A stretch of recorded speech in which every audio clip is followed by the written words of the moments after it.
அனைவருக்கும் வணக்கம். நான் முனைவர் ஆர் கௌரி. இன்று நாம் காண இருப்பது இடங்கழி நாயனார்.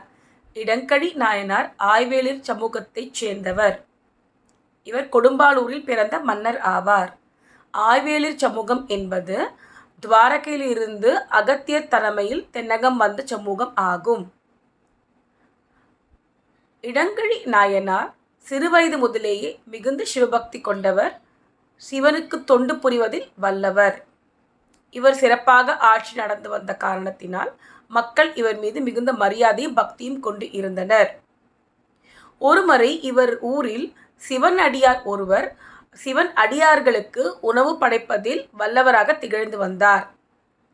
அனைவருக்கும் அமுது படைத்து படைத்து அவருடைய செல்வமானது கரைந்து போயிற்று.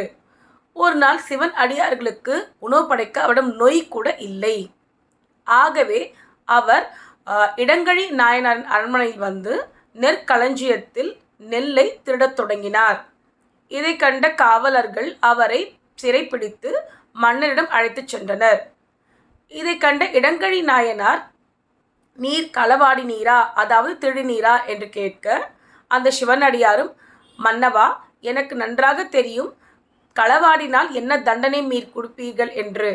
இருந்தாலும் நான் அனுதினமும் சிவன் அடியார்களுக்கு அமுது படைப்பது வழக்கம் என்று அமுது படைக்க என்னிடம் நெல் இல்லாத காரணத்தினால் இந்த நெற்பண்டாரத்தில் வந்து நான் நெல்லை களவாட வந்தேன். சிவன் அடியார்களுக்கு சேவை செய்வதை நியமமாக கொண்டிருந்த நான் அந்த ஒரு காரணத்திற்காகத்தான் இங்கு திருட வந்தேன் என்று கூற, இடங்கழி நாயனார், நீரல்லவோ என் கருவூலம் என்று கூறி, இன்று முதல் சிவன் அடியார்கள் அனைவரும் இங்கு வந்து என்ன செல்வம் வேண்டுமோ, அடியார்களுக்கு சேவை செய்வதற்கு என்ன செல்வம் வேண்டுமோ அதை களவாடி செல்லலாம் என்றும் உரிமையாக எடுத்துச் செல்லலாம் என்றும் கூறினார்.